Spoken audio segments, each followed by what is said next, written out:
मंगलम पंचपरमेष्टि मंगलम तीर्थंकरम मंगलम विश्वजिन्धर्मं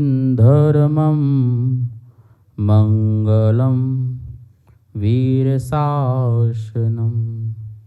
मंगलम वीरशासनम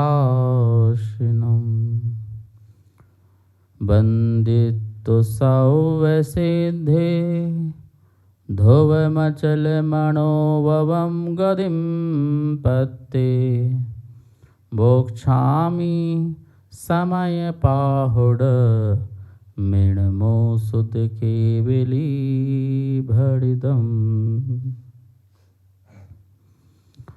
समयसार महान मांगलिक ग्रंथ है और इसे जो कोई पढ़ ले, कोई सुन ले और आत्मसात कर ले तो नियम से उसके समस्त दुख दूर हो सकते हैं और परम सुख के रास्ते में चल सकता है। लेकिन समय सार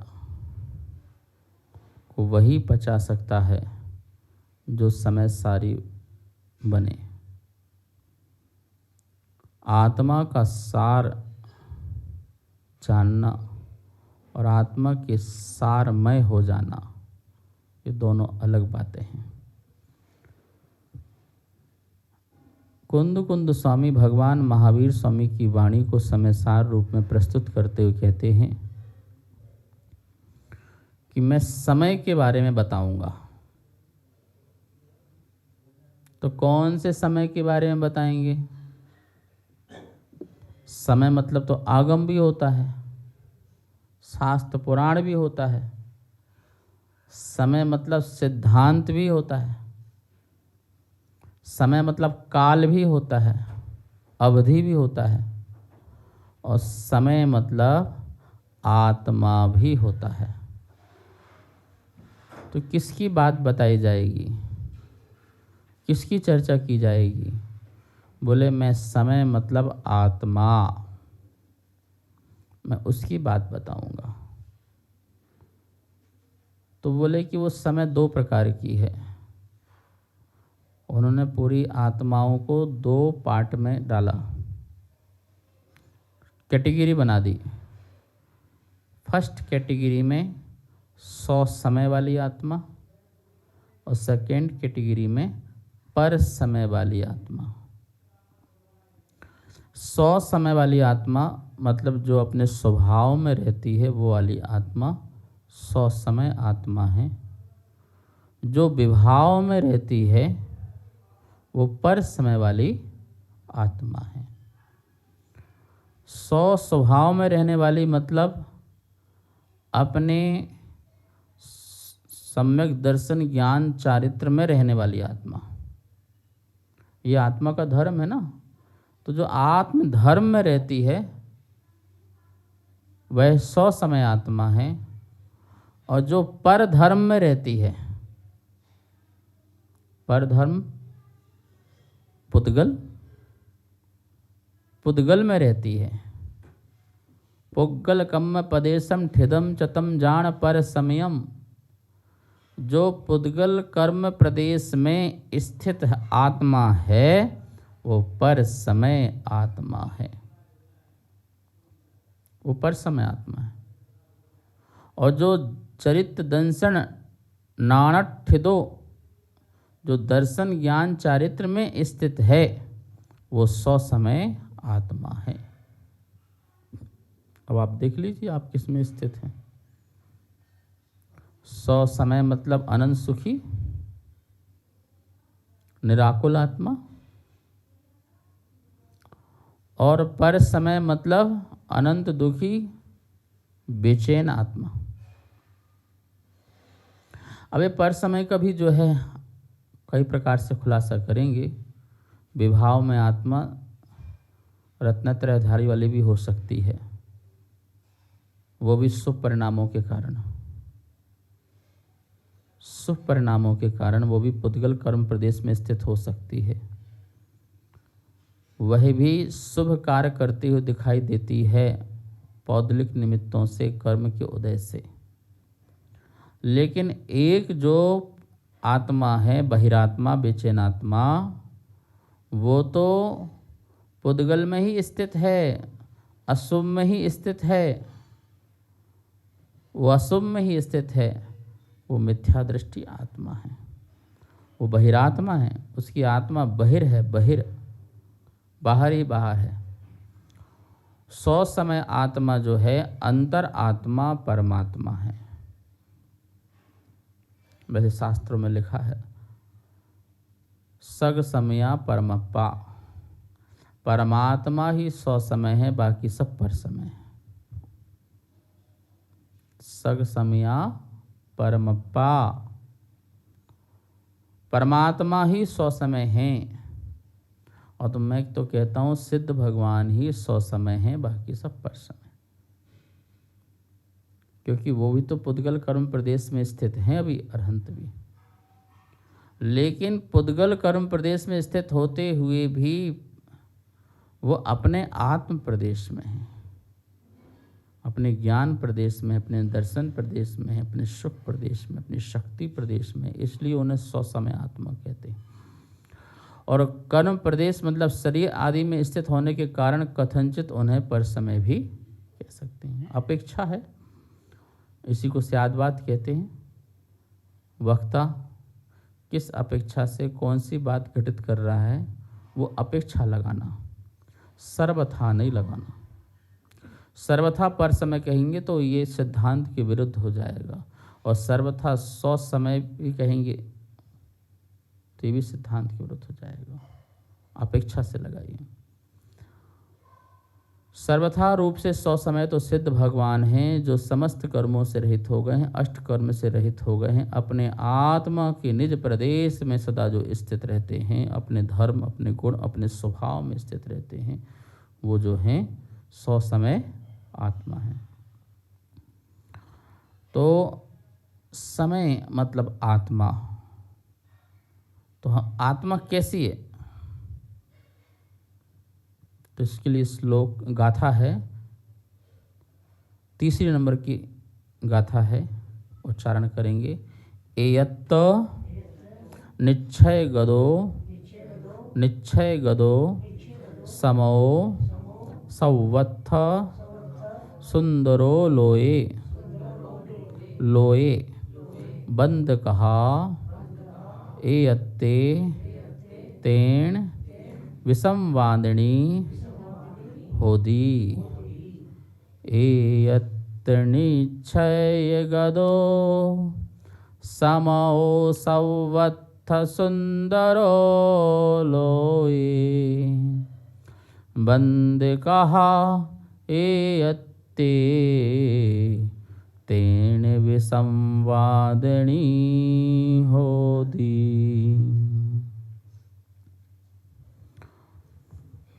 एयत्त निश्चय गदो, एकत्व निश्चय को प्राप्त जो समो समय है, वह लोए लोक में सवत्थ सर्वत्र सब जगह सुंदरो सुंदर है।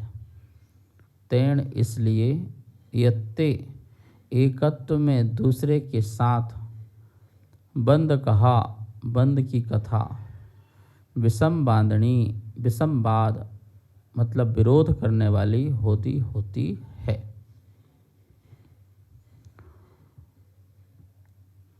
एयत्त निश्चय गदो, जो एकत्व निश्चय को प्राप्त आत्मा है, एक पने को निश्चय से प्राप्त आत्मा है, दो पने को प्राप्त नहीं। शरीर और आत्मा मिलकर के एक पर्याय नहीं, शरीर पर्याय अलग और आत्मा की पर्याय भिन्न, बिल्कुल अलग। स्वरूप से जो अन्न अन्न रहे, शरीर का स्वरूप अलग और आत्मा का स्वरूप अलग। तो बोले जो एकत्व को प्राप्त है, एक पने को प्राप्त है, एकत्व विभक्त आत्मा है।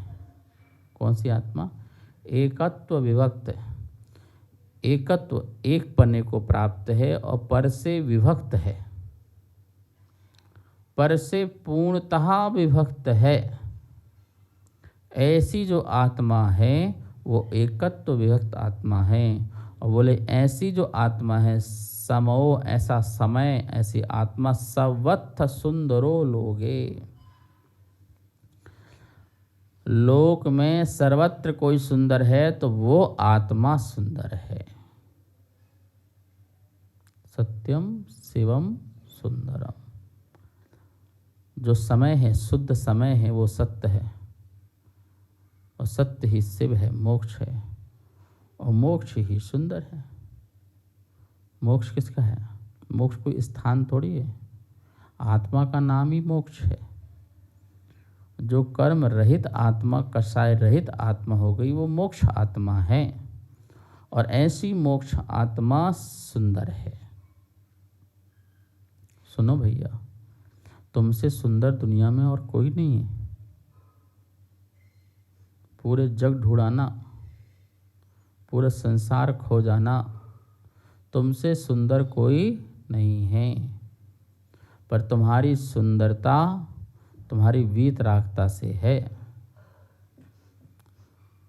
असुंदरता तुम्हारी रागता से है, द्वेषता से है।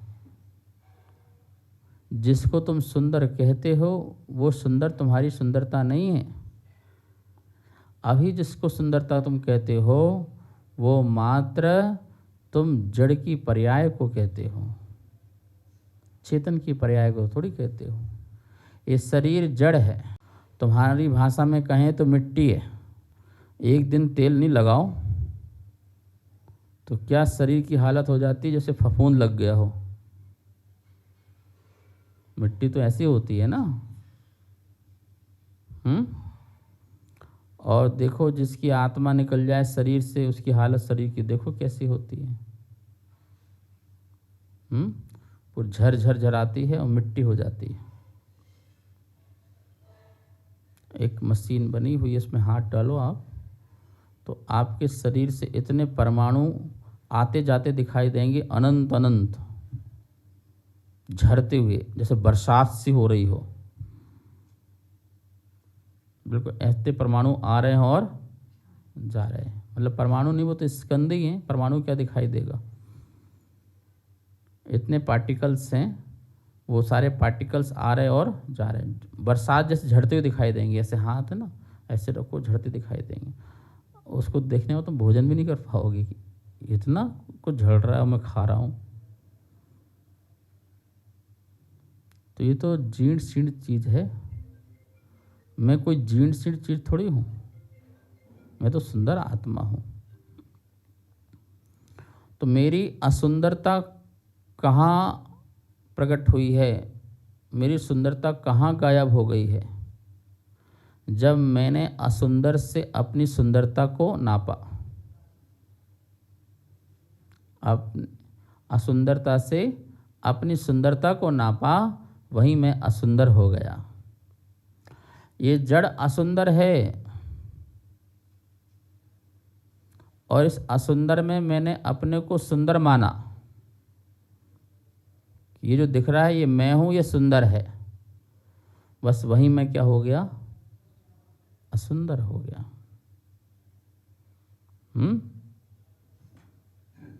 जिन्हें खौफ हो वे रखें करें अस्त्र शस्त्र, जो कुरूप हों वो ओढ़ा करें सुंदर सुंदर वस्त्र। हम तो सर्वांग सुंदर हैं, इसलिए तो दिगंबर हैं। ये दिगंबर शरीर का नहीं, शरीर का दिगंबर नहीं। संसार में हर वस्तु दिगंबर है, तो उसके दिगंबर से क्या? पेड़ पौधे भी दिगंबर हैं, पशु पक्षी भी दिगंबर हैं।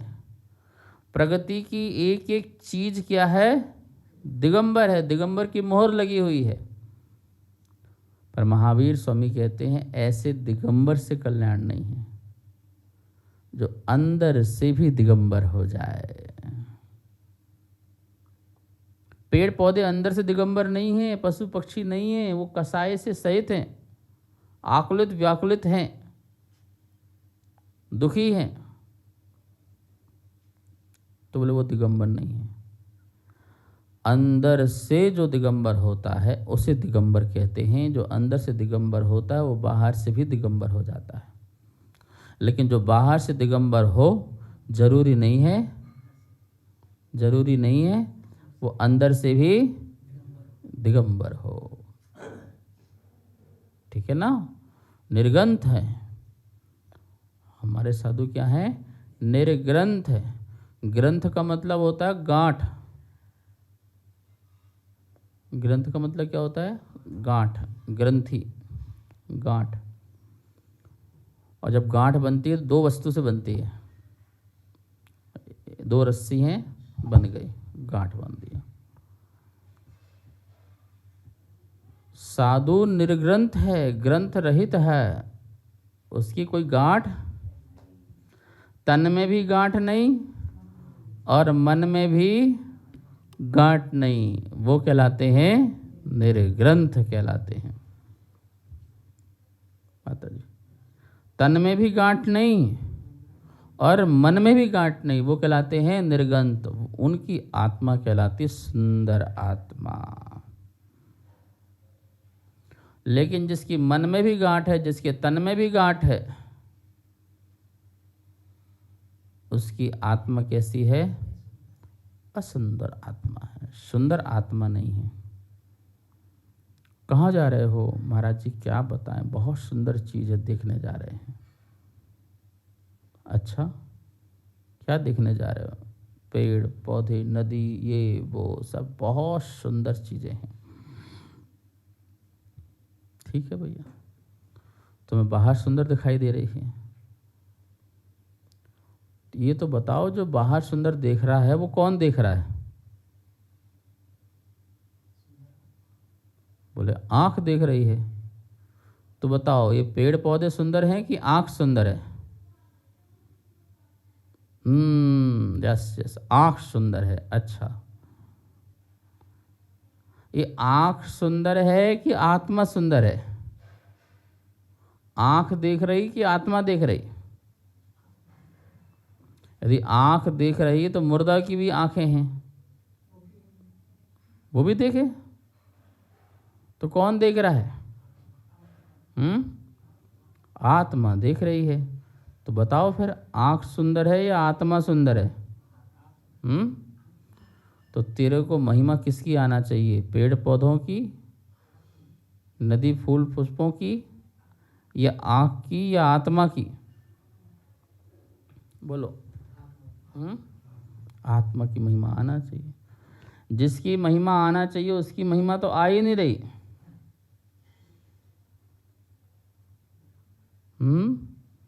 महाराज जी आपको क्या बताएं, हमारे घर में कमाल की खिड़की है। अच्छा, खड़े हो जाओ, बाहर का सब दिखता है, ऐसी खिड़की है हमारी। तो खिड़की की महिमा आ रही तुम्हें?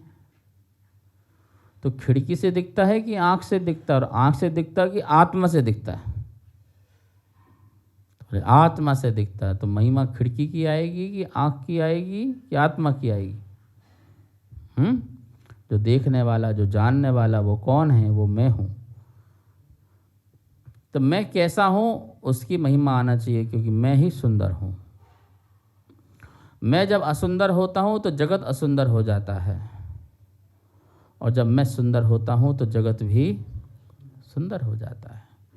जिसको दुनिया असुंदर कहती है वो भी मुझे सुंदर हो जाता है। मल भी पड़ा है तो मल भी मेरे लिए सुंदर हो जाता है, क्योंकि मैं मल को एक जड़ की पर्याय मानता हूँ, ना कि उसे कोई गंदगी मानता हूँ। एक पुद्गल की पर्याय मानता हूँ, इसलिए वो मल भी मेरे लिए सुंदर हो जाता है, क्योंकि मैं इसको पुद्गल के रूप में देखता हूँ। जो जैसा है उसको मैं उस रूप देखता हूँ, इसलिए सारा जगत क्या हो जाता है? क्योंकि कौन अंदर सुंदर हो गया? मैं स्वभाव से सुंदर हो गया, तो मुझे हर वस्तु का स्वभाव दिखाई दे रहा है। और जब मैं विभाव से असुंदर होता हूँ तो जगत सुंदर भी होता है, तो भी मुझे उसमें असुंदरता दिखाई देती है। कितनी सुंदर बात कह रहे हैं। एकत्व निश्चय को प्राप्त जो आत्मा है वही सर्वत्र संसार में सुंदर है।